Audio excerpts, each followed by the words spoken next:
പ്രധാന വാർത്തകൾ.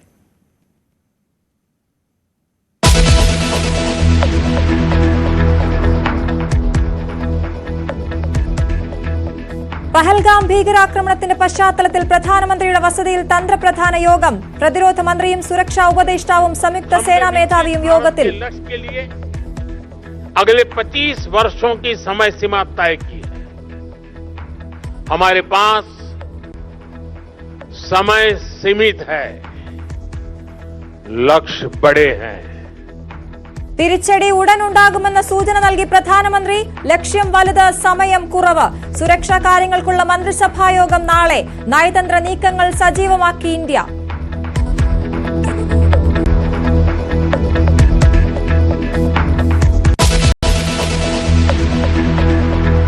പെഹൽഗാമിലെ ഭീകരവാദികൾക്കായി തെരച്ചിൽ ഊർജിതം. അനന്ത്നാഗിലെ വനമേഖലയിൽ ഭീകരരുണ്ടെന്ന നിഗമനത്തിൽ സൈന്യം.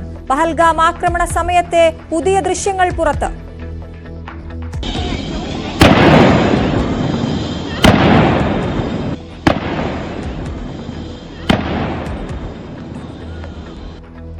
സിപ്ലൈൻ ഓപ്പറേറ്റർ NIA കസ്റ്റഡിയിൽ. മംഗളൂരുവിൽ പാക് അനുകൂല മുദ്രാവാക്യം വിളിച്ച യുവാവിനെ ആൾക്കൂട്ടം തല്ലിക്കൊന്നു.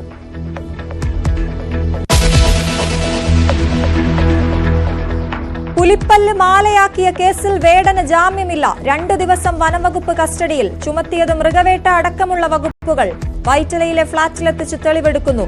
വേടന് പിന്തുണയുമായി യാക്കോബായ സഭാ മെത്രാൻ ഗീവർഗീസ് മാർ കൂറിലോസ്.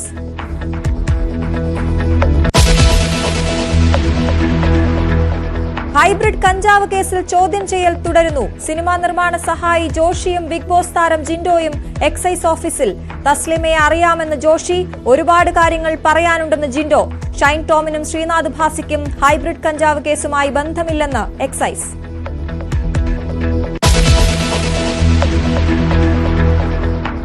ഷാജി N കരുണിന് കലാകേരളത്തിന്റെ യാത്രാമൊഴി. ഔദ്യോഗിക ബഹുമതികളോടെ ശാന്തി കവാടത്തിൽ സംസ്കരിച്ചു.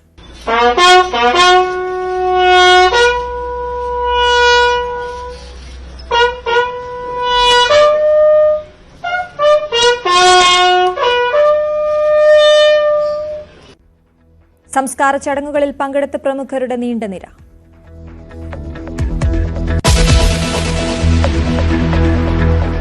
വിവാദത്തിനൊടുവിൽ വിഴിഞ്ഞം ഉദ്ഘാടന ചടങ്ങിലേക്ക് പ്രതിപക്ഷ നേതാവിന് ക്ഷണം. പങ്കെടുക്കണമെന്ന തുറമുഖ മന്ത്രിയുടെ ക്ഷണക്കത്ത്. തുറമുഖത്തിന്റെ ക്രെഡിറ്റ് സ്വന്തമാക്കാനുള്ള ശ്രമമെന്ന് കോൺഗ്രസ്. വിഴിഞ്ഞം ഉമ്മൻചാണ്ടിയുടെ കുഞ്ഞെന്ന് A. Vincent MLA.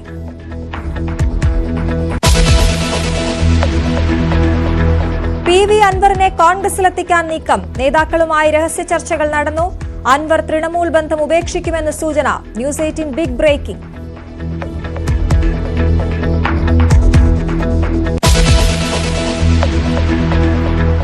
കാനഡയിൽ ലിബറൽ പാർട്ടിക്ക് ഭരണ തുടർച്ച. മാർക്ക് കാർണി പ്രധാനമന്ത്രിയായി തുടരും. ന്യൂ ഡെമോക്രാറ്റിക് പാർട്ടി മേധാവി ജഗ്മീത് സിംഗ് രാജിവെച്ചു.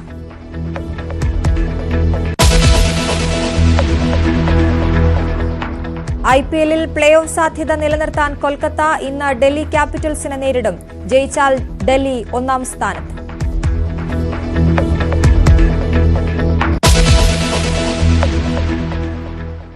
ഡൽഹിയിൽ തിരക്കിട്ട നീക്കങ്ങൾ.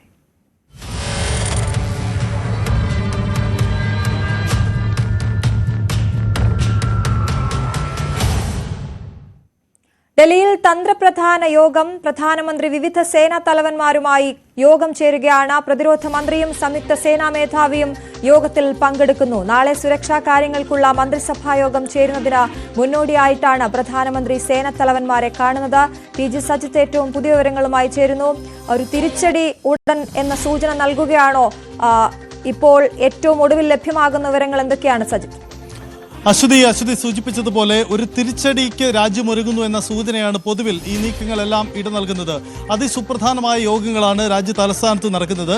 കഴിഞ്ഞ കുറേ ദിവസങ്ങളായി അതിൻ്റെ നടക്കുന്ന യോഗങ്ങളുടെ തുടർച്ചയായിട്ടാണ് പ്രധാനമന്ത്രിയുടെ ഇന്നത്തെ നീക്കം. ഇന്ന് പ്രധാനമന്ത്രി മറ്റൊരു പരിപാടിയിൽ കുട്ടികളോട് സംസാരിക്കുമ്പോൾ തന്നെ കുറഞ്ഞ സമയം വലിയ ഉത്തരവാദിത്വം നിർവഹിക്കാനുണ്ട് എന്ന സൂചന പങ്കുവയ്ക്കുകയും ചെയ്തു. ഇതിന് പിന്നാലെ പ്രധാനമന്ത്രി ഇപ്പോൾ സേനാ തലവന്മാരെ കാണുകയാണ്.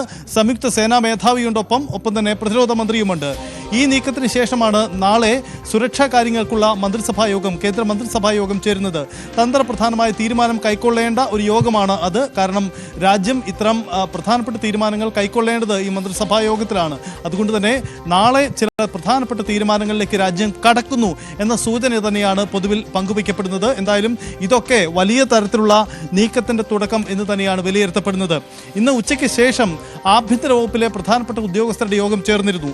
ആഭ്യന്തര സെക്രട്ടറിക്ക് പുറമെ വിവിധ സേനാ തലവന്മാരും ഈ യോഗത്തിൽ പങ്കെടുത്തു എന്ന പ്രത്യേകത കൂടിയുണ്ട്. അതായത് ആർമിയിലെ തന്നെ വിവിധ സേനാ വിഭാഗങ്ങളുടെ BSF, CRPF അടക്കമുള്ള സേനാ വിഭാഗങ്ങളുടെ തന്നെ തലവന്മാരുടെ യോഗമാണ് ചേരുന്നത്. അങ്ങനെ സംയുക്തമായ ആലോചനകളും കൂടിയാലോചനകളും നീക്കങ്ങളും ഇന്ത്യ നടത്തുന്നു. ഇതിനിടയിൽ നയതന്ത്ര തലത്തിലുള്ള മറ്റു നീക്കങ്ങളും സമാന്തരമായി നടത്തുന്നുണ്ട്. എന്തായാലും ഈ യോഗങ്ങളൊക്കെ വളരെ പ്രധാനപ്പെട്ടതാണ്. പ്രധാനമന്ത്രി ഇന്ന് സേനാ തലവന്മാരെ കാണുമ്പോൾ പങ്കുവയ്ക്കപ്പെടുന്ന വിഷയമെന്താണ്? അതിർത്തിയിലെ സാഹചര്യങ്ങൾ പങ്കുവച്ചേക്കാം. ഇന്ത്യ ഒരു സൈനിക നീക്കത്തിന് ഒരുക്കമിടുകയാണോ? അങ്ങനെയെങ്കിൽ നാളെ സർക്കാർ അത് സംബന്ധിച്ച് തീരുമാനമെടുക്കുമോ എന്ന പ്രധാനപ്പെട്ട ആകാംക്ഷയുയർത്തുന്ന ചോദ്യത്തിലേക്കാണ് കാര്യങ്ങൾ നീളുന്നത്. സജിത്ത്, അതിലേറ്റവും പ്രധാനമന്ത്രിയുടെ വാക്കുകൾ സമയം വളരെ കുറവാണ്, ലക്ഷ്യം വലുതാണ് എന്നുള്ളത്, അത് ഇതിനൊരു മുന്നോടിയായുള്ള ഒരു വാക്കുകളായി നമ്മൾ കാണേണ്ടേ? ഏകദേശം തീരുമാനങ്ങളാകുന്നു, ഇനി അത് നടപ്പിലാക്കുക എന്നതാണ് ഇപ്പോൾ ചേരുന്ന യോഗങ്ങളുടെ അജണ്ട എന്ന് വേണ്ടേ മനസ്സിലാക്കാൻ? അശ്വതി, പ്രധാനമന്ത്രി ഇന്ന് പങ്കെടുത്ത ആ യോഗത്തിന് അത്തരമൊരു സ്വഭാവമുള്ള യോഗമായിരുന്നില്ല. അദ്ദേഹം മറ്റു ചില വിഷയങ്ങൾ പരാമർശിക്കുന്നതിനിടയിലാണ് ഈ വാക്കുകൾ പ്രയോഗിച്ചത്. അദ്ദേഹം തന്നെ ഇപ്പോഴത്തെ ഏതെങ്കിലും സാഹചര്യം കൊണ്ടല്ല താൻ ഇത് പറയുന്നത് എന്ന രീതിയിൽ അദ്ദേഹം വിശദീകരണം നൽകിയിട്ടുണ്ട്. പക്ഷേ പൊതുവിൽ പ്രധാനമന്ത്രിയുടെ വാക്കുകൾ മറ്റു ചില സൂചനകൾ നൽകുന്നുണ്ട്. മാധ്യമങ്ങളടക്കം അത് സ്വാഭാവികമായും ആ സാധ്യത തന്നെയാണെന്ന വിലയിരുത്തലിലേക്ക് വരികയും ചെയ്യുന്നുണ്ട്. എന്തായാലും പ്രധാനമന്ത്രിയുടെ വാക്കുകൾക്ക് ഇപ്പോൾ അത്തരമൊരു പ്രസക്തി തീർച്ചയായും ഉണ്ട്. അതുകൊണ്ട് തന്നെ അതിന് പ്രസക്തി ഏറുകയും ചെയ്യുകയാണ്. പാകിസ്ഥാൻ അടക്കമുള്ള രാജ്യങ്ങൾ ഇന്ത്യ തിരിച്ചടിക്കുമെന്ന് പ്രതീക്ഷിക്കുന്നുണ്ട്. അവിടുത്തെ നേതാക്കളുടെ പ്രസ്താവനകളും ആ തരത്തിലാണ്. അതുകൊണ്ട് മറ്റു രാജ്യങ്ങളുടെ പിന്തുണ നേടാൻ പാകിസ്ഥാന്റെ ഭാഗത്തു നിന്നും നീക്കമുണ്ടാവുന്നുണ്ട്. എന്താണ് ഇപ്പോൾ നടക്കാൻ പോകുന്ന നീക്കം? നാളത്തെ മന്ത്രിസഭാ യോഗത്തിലുണ്ടാവുന്ന പ്രധാനപ്പെട്ട നീക്കം എന്തായിരിക്കുമെന്നത് ഏറെ ആകാംക്ഷയായി മാറുകയാണ്. നാളത്തെ ദിവസം അതുകൊണ്ട് തന്നെ നിർണായകമാണ് താൻ. ശരി, നിർണായക യോഗം ഡൽഹിയിൽ പുരോഗമിക്കുകയാണ്. പ്രധാനമന്ത്രിയുടെ വസതിയിൽ TG സജിത്താണ് വിവരങ്ങൾ നൽകിയത്. സുരക്ഷാ കാര്യങ്ങൾക്കുള്ള നാളത്തെ മന്ത്രിസഭാ യോഗത്തിന് മുന്നോടിയായി ആഭ്യന്തര വകുപ്പിലെ ഉന്നത ഉദ്യോഗസ്ഥർ ഇന്ന് ഡൽഹിയിൽ യോഗം ചേർന്നു. ഇതിനിടെ തിരിച്ചടി ഉടനുണ്ടാകുമെന്ന സൂചന പ്രധാനമന്ത്രിയും പങ്കുവച്ചു. നാളെയാണ് സുരക്ഷാ കാര്യങ്ങൾക്കുള്ള മന്ത്രിസഭാ യോഗം. ഇതിന് മുന്നോടിയായി ആഭ്യന്തര സെക്രട്ടറിയുടെ അധ്യക്ഷതയിൽ ചേർന്ന യോഗത്തിൽ വിവിധ സേനാ വിഭാഗങ്ങളുടെ തലവന്മാർ പങ്കെടുത്തു. പാകിസ്ഥാനുള്ള തിരിച്ചടി ഉടൻ ഉണ്ടായേക്കുമെന്ന സൂചന പങ്കുവയ്ക്കുന്നതാണ് പ്രധാനമന്ത്രിയുടെയും വാക്കുകൾ. हमने विकसित भारत के लक्ष्य के लिए अगले 25 वर्षों की समय सीमा तय की है. हमारे पास समय सीमित है, लक्ष्य बड़े हैं.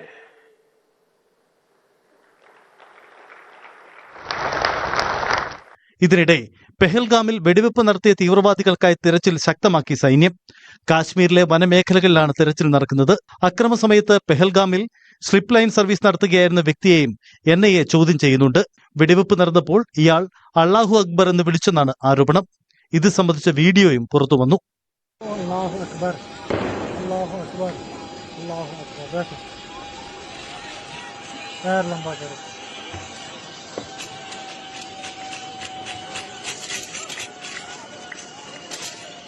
എന്നാൽ അള്ളാഹു അക്ബർ വിളിച്ചത് സ്വാഭാവിക പ്രതികരണമാണെന്നും വെടിവെപ്പിൽ തന്റെ മകന് പങ്കില്ലെന്നുമാണ് സ്ലിപ്പ് ലൈൻ ഓപ്പറേറ്ററുടെ പിതാവിന്റെ പ്രതികരണം. വെടിവെപ്പ് സമയത്തെ പുതിയ ദൃശ്യങ്ങളും പുറത്തുവന്നു.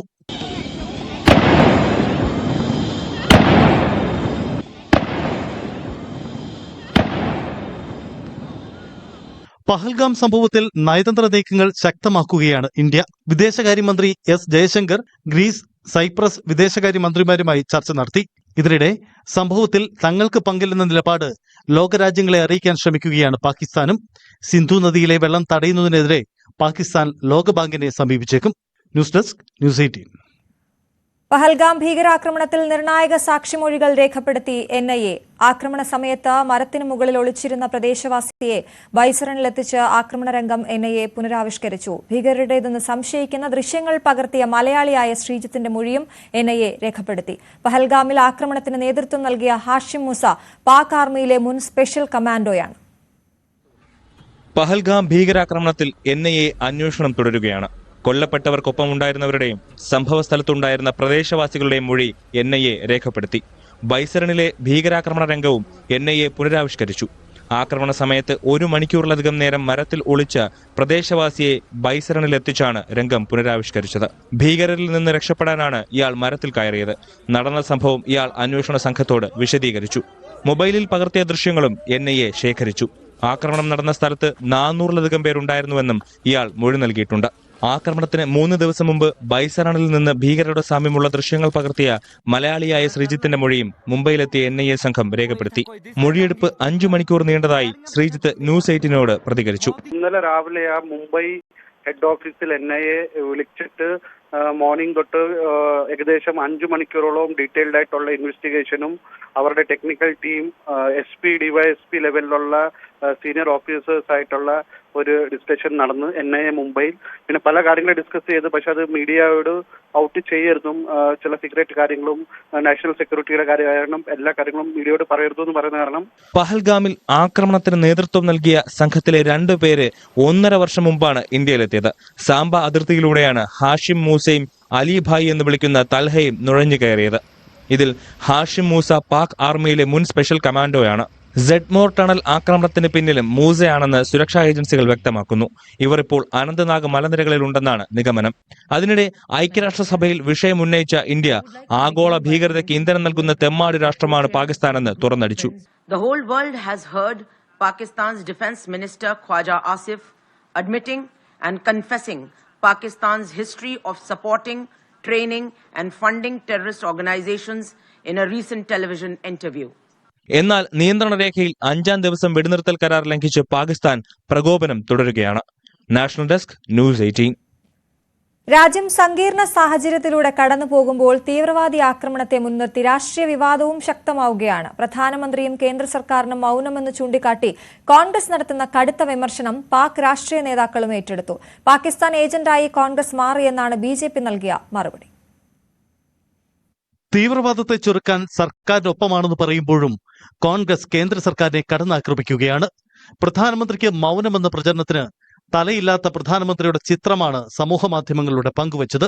അതിർത്തിയിൽ നിന്നും 200 കിലോമീറ്റർ അകലെയുള്ള പെഹൽഗാമിലേക്ക് ദിവസങ്ങൾക്ക് മുമ്പേ ആയുധങ്ങളുമായി തീവ്രവാദികൾ എങ്ങനെയെത്തി? പ്രധാനമന്ത്രിയും ആഭ്യന്തരമന്ത്രിയും പ്രതികരിക്കണം. സമൂഹമാധ്യമങ്ങളിലൂടെ പുറത്തുവിട്ട വീഡിയോയിലൂടെ കോൺഗ്രസ് ചോദിക്കുന്നു, How did heavily armed terrorists cross the border? How did they travel 200 kilometers inside our territory? How did such a massive intelligence failure happen? Why was there no security where thousands of tourists had gathered? പാകിസ്ഥാനിലെ രാഷ്ട്രീയ നേതാക്കളും കോൺഗ്രസിന്റെ വിമർശനം ഇന്ത്യക്കെതിരെ ആയുധമാക്കുന്നു. മോഡി സർക്കാരിന്റെ സുരക്ഷാ വീഴ്ചയ്ക്ക് പാകിസ്ഥാനെ ബലിയാടാക്കുന്നുവെന്ന് ആരോപിച്ച് പാക് മുൻ വിദേശകാര്യമന്ത്രി ബിലാവൽ ഭുട്ടോ രംഗത്ത് വന്നു. Pakistan is sick and tired of the Modi government scapegoating Pakistan for every single security failure within India and then within the Indian context, him scapegoating the Muslims of Kashmir and Muslims elsewhere for his own internal problem. ഇതിനിടെ പ്രത്യേക parliament സമ്മേളനം ചേരണമെന്നാവശ്യപ്പെട്ട് പ്രതിപക്ഷം രംഗത്തു വന്നു. രാഹുൽ ഗാന്ധിയും മല്ലികാർജ്ജുൻ ഖാർഗെയും നൽകിയ കത്തിനോട് സർക്കാർ ഇതുവരെ പ്രതികരിച്ചിട്ടില്ല. News desk news 18. പുലിപ്പല്ല് കൈവശം വച്ച കേസിൽ റാപ്പർ വേടനെ വനം വകുപ്പിന്റെ കസ്റ്റഡിയിൽ വിട്ടു. യഥാർത്ഥ പുലിപ്പല്ലാണോ എന്ന് അറിയില്ലെന്നും പരിപാടിക്കിടെ ആരാധകൻ സമ്മാനിച്ചതാണെന്നും വേടൻ കോടതിയിൽ പറഞ്ഞു. പുലിപ്പല്ല് നൽകിയ ശ്രീലങ്കൻ പശ്ചാത്തലമുള്ള രഞ്ജിത്ത് കുമ്പിടിയെ കേന്ദ്രീകരിച്ചും വനംവകുപ്പ് അന്വേഷണം ആരംഭിച്ചു. വേടന്റെ ജാമ്യാപേക്ഷ മെയ് 2-ന് പരിഗണിക്കാൻ മാറ്റി. മൃഗവേട്ട അടക്കമുള്ള ജാമ്യമില്ലാ വകുപ്പുകൾ ഹിരൺദാസ് മുരളി എന്ന റാപ്പർ വേടനെതിരെ ചുമത്തിയിട്ടുണ്ട്. വിവിധ കുറ്റങ്ങൾക്ക് 9 വർഷം വരെ തടവ് ലഭിക്കാം. പെരുമ്പാവൂർ കോടനാട്ടെ ഫോറസ്റ്റ് റേഞ്ച് ഓഫീസിൽ വിശദമായി മൊഴി രേഖപ്പെടുത്തി. തുടരന്വേഷണങ്ങൾക്ക് കസ്റ്റഡിയിൽ വേണമെന്ന വനം വകുപ്പിന്റെ ആവശ്യം കോടതി അംഗീകരിച്ചു. കഴിഞ്ഞ ദിവസം വേടനെയും കൂട്ടുകാരെയും അറസ്റ്റ് ചെയ്ത ഫ്ളാറ്റിലെത്തിച്ച് തെളിവെടുപ്പ് നടത്തി.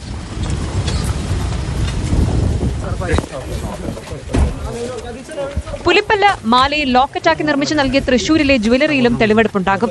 ചോദ്യം ചെയ്യലിനോട് വേടൻ പൂർണ്ണമായി സഹകരിക്കുന്നുണ്ടെന്നും പുലിപ്പല്ല് നൽകിയ രഞ്ജിത്ത് കുമ്പിടിയെക്കുറിച്ച് അന്വേഷണം ആരംഭിച്ചുവെന്നും വനംവകുപ്പ് ഉദ്യോഗസ്ഥർ വ്യക്തമാക്കി.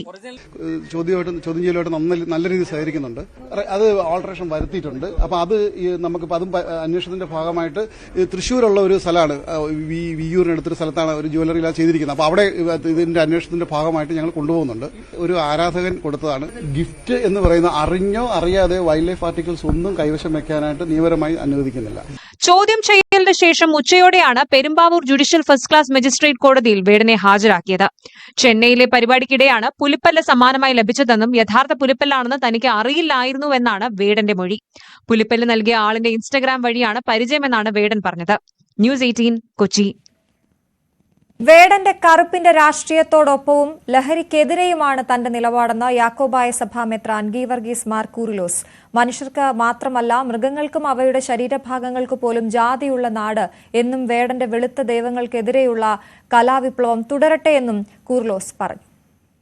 വേടന്റെ രാഷ്ട്രീയ നിലപാടിനോടൊപ്പം നിൽക്കുമ്പോഴും ലഹരിക്കെതിരെയാണ് എൻ്റെ നിലപാടെന്ന് ഞാൻ വളരെ വ്യക്തമായിട്ട് പറയുന്നുണ്ട്.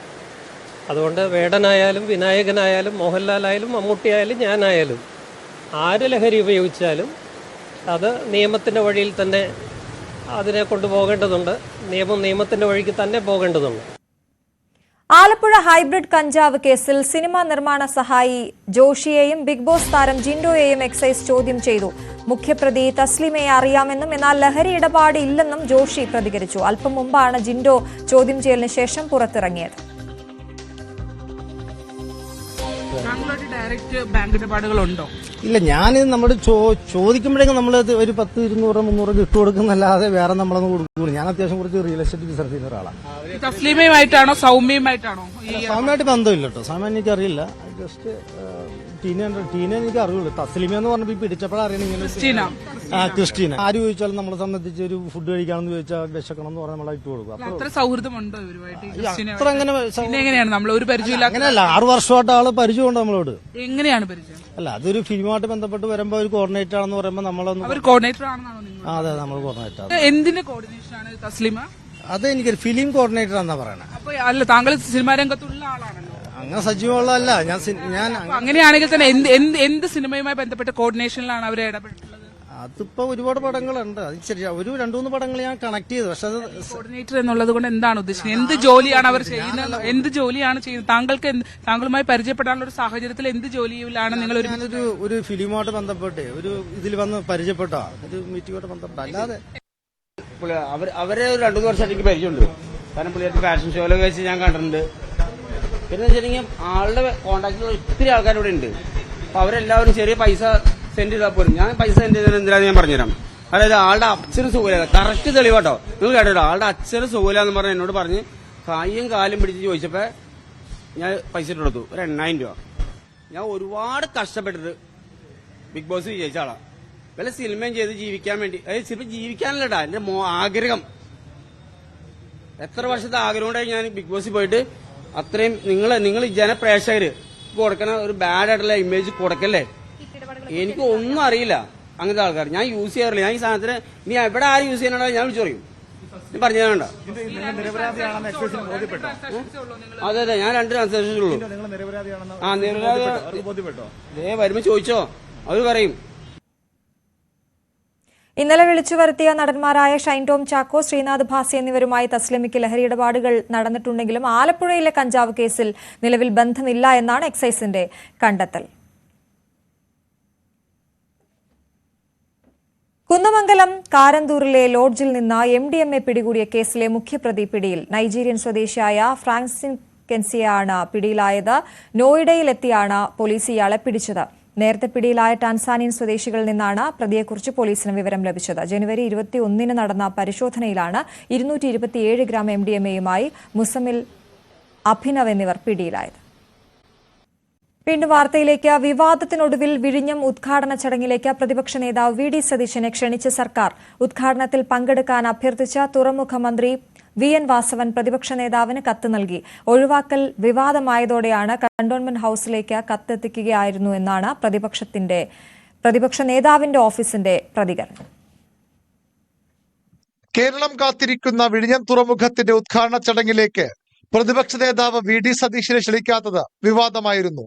UDF കൺവീനർ അടക്കമുള്ള കോൺഗ്രസ് നേതാക്കൾ പ്രതിഷേധവുമായി രംഗത്തെത്തി. തുറമുഖത്തിന്റെ ക്രെഡിറ്റ് തട്ടിയെടുക്കാൻ സർക്കാർ പ്രതിപക്ഷ നേതാവിനെ തഴയുകയായിരുന്നുവെന്ന് M. വിൻസെന്റ് MLA ആരോപിച്ചു. വിഴിഞ്ഞം തുറമുഖം UDFന്റെ കുഞ്ഞാണ്, ഉമ്മൻചാണ്ടിയുടെ കുഞ്ഞാണ്. അതിന്റെ വളർച്ചയിൽ ഞങ്ങൾക്ക് മറ്റാരെക്കാളും വലിയ ഉത്തരവാദിത്വവും ഞങ്ങൾക്ക് ശ്രദ്ധയുമുണ്ട്. അതുകൊണ്ട് വളരെ വികാര വായ്പോട് കൂടിയിട്ടാണ് വിഴിഞ്ഞം തുറമുഖത്തിന്റെ ഓരോ സ്റ്റെപ്പിനെയും ഞങ്ങൾ കാണുന്നത്. ഞങ്ങൾ പങ്കെടുക്കും. പിന്നാലെ പ്രതിപക്ഷ നേതാവിനെ ക്ഷണിച്ചിട്ടുണ്ടെന്ന അവകാശവാദവുമായി തുറമുഖ മന്ത്രി VN വാസവനെത്തി. ആ കാര്യത്തിൽ പ്രതിപക്ഷത്തിൽ ഞങ്ങൾ ആരെയും മാറ്റി നിർത്തിയില്ല. MPയെയും MLAയും എല്ലാം കത്ത് കൊടുത്താണ്. മന്ത്രിയുടെ കത്ത് കിട്ടിയതായി പ്രതിപക്ഷ നേതാവിന്റെ ഓഫീസും സ്ഥിരീകരിച്ചു. വിവാദമുയർന്നതോടെ ഇന്ന് ഉച്ചയ്ക്ക് കന്റോൺമെന്റ് ഹൗസിലേക്ക് കത്ത് എത്തിക്കുകയായിരുന്നുവെന്നാണ് വിശദീകരണം. ഇന്നലത്തെ തീയതി രേഖപ്പെടുത്തിയ കത്താണ് മന്ത്രി വാസവന്റെ ലെറ്റർ പാഡിൽ പ്രതിപക്ഷ നേതാവിന് നൽകിയത്. ക്ഷണത്തിനപ്പുറം ഉദ്ഘാടന ചടങ്ങിൽ പ്രതിപക്ഷ നേതാവിന്റെ റോൾ വ്യക്തമാക്കിയിട്ടില്ല. പ്രധാനമന്ത്രിക്കൊപ്പം വേദി പങ്കിടുന്നവരുടെ കൂട്ടത്തിലും പ്രതിപക്ഷ നേതാവ് ഉണ്ടാകുമോ എന്ന് സർക്കാർ വ്യക്തമാക്കിയില്ല. ഇതിനിടെ മുഖ്യമന്ത്രിയുടെ വിഴിഞ്ഞം തുറമുഖ സന്ദർശനത്തിലും വിവാദമുയരുകയാണ്. തുറമുഖ ഓഫീസിൽ നടന്ന യോഗത്തിൽ മുഖ്യമന്ത്രിക്കൊപ്പം കുടുംബാംഗങ്ങളും പങ്കെടുത്തതാണ് വിമർശനത്തിന് കാരണം. വാസ്തവത്തിൽ ആ ചിത്രം പുറത്തു വന്നതിൽ ആ ചർച്ചയിൽ ആ കുടുംബാംഗങ്ങളെ പങ്കെടുപ്പിച്ചത് ഇംപ്രോപ്പറേറ്റിയാണ്. ഒരു കാരണവശാലും അവർക്ക് അവിടുത്തെ പ്രദേശങ്ങളൊക്കെ ചുറ്റി നടന്ന് കാണാം. എന്നാൽ അനൗപചാരിക സന്ദർശനമായതിനാലാണ് കുടുംബത്തെ കൂടെ കൂട്ടിയതെന്ന് മുഖ്യമന്ത്രിയുടെ ഓഫീസ് വ്യക്തമാക്കി. ന്യൂസ് 18 തിരുവനന്തപുരം. ഹെഡ്ഗേവാർ വിവാദത്തിൽ പാലക്കാട് നഗരസഭയിൽ കയ്യാങ്കളി. ഭരണകക്ഷിയിലെ BJP കൌൺസിലർമാരും പ്രതിപക്ഷത്തെ അംഗങ്ങളും തമ്മിൽ ഏറ്റുമുട്ടി. പോലീസ് എത്തിയാണ് തമ്മിൽ തല്ലുന്ന കൌൺസിലർമാരെ പിരിച്ചുവിട്ടത്. നൈപുണ്യ വികസന കേന്ദ്രത്തിന് RSS സ്ഥാപകൻ ഹെഡ്ഗേവാറിന്റെ പേര് നൽകുന്നതിനെതിരെയുള്ള പ്രതിഷേധമാണ് കൂട്ടത്തല്ലിൽ കലാശിച്ചത്.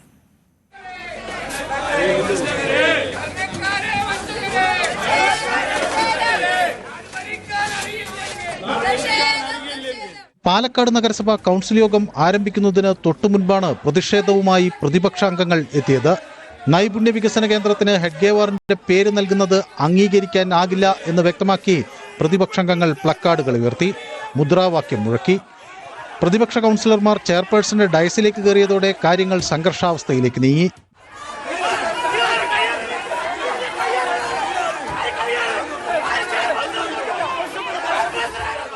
വിസിറ്റേഴ്സ് ഗാലറിയിലുള്ളവരെ BJPക്കാർ എത്തിച്ചതാണെന്നും കൗൺസിലർമാർ തമ്മിലുള്ള തർക്കത്തിൽ അവർ ഇടപെട്ടുവെന്നും LDF UDF അംഗങ്ങൾ ആരോപിച്ചു.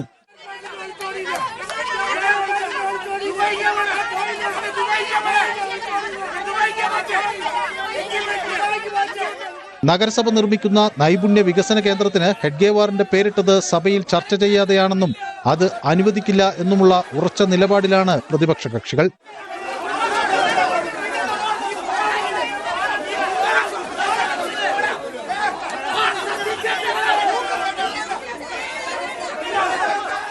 എന്നാൽ കേന്ദ്രത്തിന് പേരിടുന്ന കാര്യം നേരത്തെ തീരുമാനിച്ചതാണെന്നും അതിൽ നിന്ന് പിന്നോട്ടില്ലെന്നും ഉറച്ച നിലപാടെടുക്കുന്നു BJP. പ്രതിഷേധത്തിന്റെ പശ്ചാത്തലത്തിൽ വൻ പോലീസ് സുരക്ഷയാണ് നഗരസഭയ്ക്ക് പുറത്ത് ഏർപ്പെടുത്തിയിരുന്നത്. 3 ആഴ്ച മുൻപ് നടന്ന നൈപുണ്യ കേന്ദ്രത്തിന്റെ തറക്കല്ലിടൽ ചടങ്ങിനിടെയും പ്രതിഷേധം ഉയർന്നിരുന്നു. അന്ന് പ്രതിഷേധക്കാർ ശിലാഫലകം തകർക്കുകയും വാഴ നടുകയും ചെയ്തിരുന്നു. News desk news 18. PV Anvar Trinamool ബന്ധം ഉപേക്ഷിച്ച് കോൺഗ്രസ് പാളയത്തിലെത്തുമെന്ന് സൂചന. കോൺഗ്രസ് നേതൃത്വവുമായി തിരുവനന്തപുരത്ത് കഴിഞ്ഞ ദിവസം നടന്ന കൂടിക്കാഴ്ചയിൽ വിഷയം ചർച്ചയായതായാണ് വിവരം. മലപ്പുറത്ത് നിന്നുള്ള ഒരു വിഭാഗം നേതാക്കളുടെ വിയോജിപ്പ് തുടരുന്നതിനിടെയാണ് അൻവറിനെ പാർട്ടിയിൽ ഉൾപ്പെടുത്താനുള്ള നിർണായക ചർച്ചകൾ രഹസ്യമായി പുരോഗമിക്കുന്നത്. News 18 big breaking. തൃണമൂൽ കോൺഗ്രസിനെ UDFിൽ ഘടകകക്ഷിയാക്കുന്നതിനുള്ള പ്രായോഗിക തടസ്സങ്ങൾ കോൺഗ്രസ് നേതൃത്വം PV അൻവറിനെയും അദ്ദേഹത്തിന്റെ വിശ്വസ്തരെയും ബോധ്യപ്പെടുത്തിയതിന് പിന്നാലെയാണ് അൻവറിനെ കോൺഗ്രസിന്റെ ഭാഗമാക്കാനുള്ള നിർണായക ചർച്ചകൾക്ക് വഴി തുറന്നത്. തൃണമൂൽ കോൺഗ്രസിലെ PV അൻവറിന്റെ വിശ്വസ്തർ ഒഴികെയുള്ളവർ TMC ബന്ധം ഉപേക്ഷിച്ചുകൊണ്ടുള്ള കോൺഗ്രസ് പ്രവേശനത്തോട് കടുത്ത വിയോജിപ്പ് ആദ്യം തന്നെ അറിയിച്ചിരുന്നു. KPCC അധ്യക്ഷൻ K സുധാകരനും പ്രതിപക്ഷ നേതാവ് VD സതീശനും കോൺഗ്രസ് പ്രവർത്തക സമിതി അംഗം കൂടിയായ രമേശ് ചെന്നിത്തലയും PV അൻവറുമായി നടത്തിയ കൂടിക്കാഴ്ചയിലാണ് ഈ രാഷ്ട്രീയ നീക്കത്തിന് സാധ്യത തെളിഞ്ഞത്. കോൺഗ്രസ് നേതൃത്വവുമായി നടത്തിയ ചർച്ചയ്ക്ക് പിന്നാലെ UDFിലെ പ്രധാന ഘടകകക്ഷി നേതാക്കളുമായി വസതികളിലെത്തി അൻവർ നടത്തിയ കൂടിക്കാഴ്ച തന്റെ രാഷ്ട്രീയ നീക്കത്തിന് പിന്തുണ ഉറപ്പാക്കുന്നതിന് വേണ്ടിയെന്നാണ് വിവരം. അതേസമയം മലപ്പുറത്തു നിന്നുള്ള KPCC ഭാരവാഹികൾ ഉൾപ്പെടെയുള്ള ഒരു വിഭാഗം അൻവറിനെ കോൺഗ്രസിന്റെ ഭാഗമാക്കാനുള്ള തീരുമാനത്തോട് വിയോജിപ്പറിയിച്ചതായാണ് സൂചന. BJP പാളയത്തിൽ നിന്ന് സന്ദീപ് വാര്യരെ കോൺഗ്രസിൽ എത്തിച്ചത് പാലക്കാട് ഉപതെരഞ്ഞെടുപ്പിൽ UDFിന് മുൻതൂക്കം നൽകിയതിന് സമാനമായി നിലമ്പൂർ ഉപതെരഞ്ഞെടുപ്പിൽ അൻവറിന്റെ സാന്നിധ്യം കോൺഗ്രസ് ക്യാമ്പിന് ആവേശം പകരുമെന്ന വിലയിരുത്തലിലാണ് മുതിർന്ന നേതാക്കൾ. 2-ാം തീയതി ചേരുന്ന UDF യോഗത്തിന് പിന്നാലെ അൻവർ വിഷയത്തിലെ പൊളിറ്റിക്കൽ സസ്പെൻസിനും അവസാനമായേക്കും. അതേസമയം നിലമ്പൂർ സ്ഥാനാർത്ഥിത്വത്തിനായി VS ജോയിയും ആര്യാടൻ ഷൗക്കത്തും കടുംപിടുത്തം തുടരുന്നതിനിടെ PV അൻവറിനെ കോൺഗ്രസിന്റെ ഭാഗമാക്കാനുള്ള നേതൃത്വത്തിന്റെ തീരുമാനം അപ്രതീക്ഷിത നീക്കങ്ങൾ മുന്നിൽ കണ്ടുകൊണ്ടാണെന്ന അഭ്യൂഹവും ഏറുകയാണ്. Dan Kurian, news 18, Thiruvananthapuram. SSLC പരീക്ഷാഫലം മെയ് 9 പ്രഖ്യാപിക്കും. മന്ത്രി V ശിവൻകുട്ടിയാണ് ഇക്കാര്യം അറിയിച്ചത്. മധ്യവേനൽ അവധിക്ക് ശേഷം സ്കൂളുകൾ ജൂൺ 2 തുറക്കുമെന്നും വിദ്യാഭ്യാസ മന്ത്രി അറിയിച്ചു. വിഖ്യാത ചലച്ചിത്രകാരൻ ഷാജി N കരുണിന്റെ സംസ്കാരം ശാന്തി കവാടത്തിൽ നടന്നു. വീട്ടിലും ചലച്ചിത്ര വികസന കോർപ്പറേഷൻ ആസ്ഥാനത്തും പൊതുദർശനത്തിന് വെച്ച മൃതദേഹത്തിൽ സാംസ്കാരിക മന്ത്രി സജി ചെറിയാൻ ഉൾപ്പെടെ നിരവധി പ്രമുഖർ ആദരാഞ്ജലി അർപ്പിച്ചു.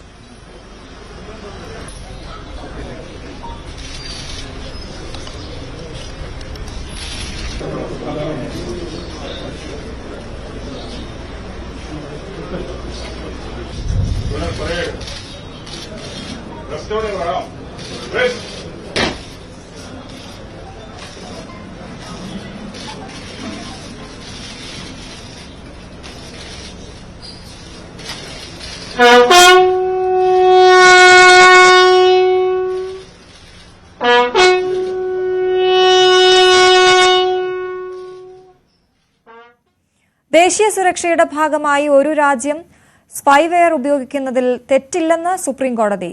സ്പൈവെയർ ആർക്കെതിരെയാണ് ഉപയോഗിക്കുന്നതെന്നതിലാണ് യഥാർത്ഥ ആശങ്ക നിലനിൽക്കുന്നതെന്നും പെഗാസസ് കേസിൽ വാദം കേൾക്കുന്നതിനിടെ സുപ്രീംകോടതി നിരീക്ഷിച്ചു.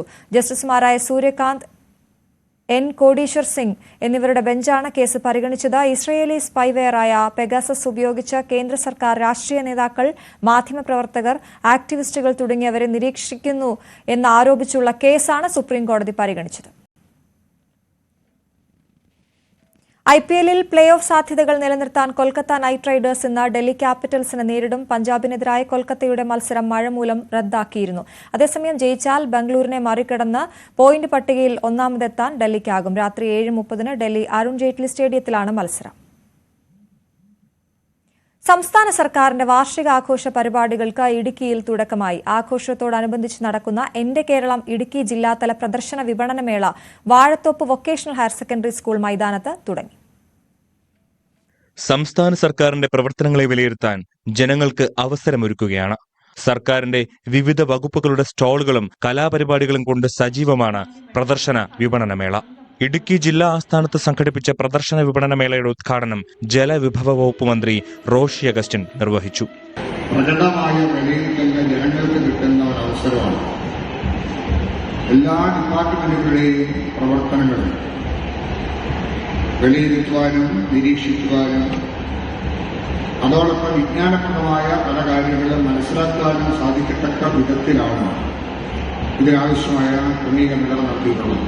ആയിരക്കണക്കിന് പേർ പങ്കെടുത്ത വിളംബര റാലിയോടെയാണ് ആഘോഷങ്ങൾക്ക് തുടക്കം കുറിച്ചത്. ജില്ലാ പഞ്ചായത്ത് പ്രസിഡന്റ് രാരിച്ചൻ നീർനാകുന്നേൽ വിളംബര റാലി ഫ്ളാഗ് ഓഫ് ചെയ്തു. Vazhathope vocational higher secondary school മൈതാനത്തെ വേദിയിൽ ആരംഭിച്ച സമ്മേളനത്തിൽ Devikulam MLA advocate A Raja അധ്യക്ഷത വഹിച്ചു. ജില്ലാ കളക്ടർ V വിഘ്നേശ്വരി, ജില്ലാ പോലീസ് സൂപ്രണ്ട് TK വിഷ്ണുപ്രദീപ്, ജില്ലാ ആസൂത്രണ സമിതി ഉപാധ്യക്ഷൻ CV വർഗീസ്, ജില്ലാ പഞ്ചായത്ത് അംഗം KG Sathyan, ADM Shaiju P Jacob, information officer Vinod, മറ്റ് വിവിധ രാഷ്ട്രീയ സാമൂഹ്യ നേതാക്കൾ, ഉദ്യോഗസ്ഥർ ഉൾപ്പെടെ നിരവധി പേർ പങ്കെടുത്തു. വിവിധ സ്റ്റാളുകളുടെ ഉദ്ഘാടനവും മന്ത്രി നിർവഹിച്ചു. പ്രദർശന വിപണനമേള മെയ് 5 സമാപിക്കും. ന്യൂസ് 18 ഇടുക്കി. ലൈവ് at 6 പൂർണ്ണമാകുന്നു. ഇനി സകലമാന കേരളത്തിൽ ആര്യ ആർ ദേവൻ ചേരും. നമസ്കാരം.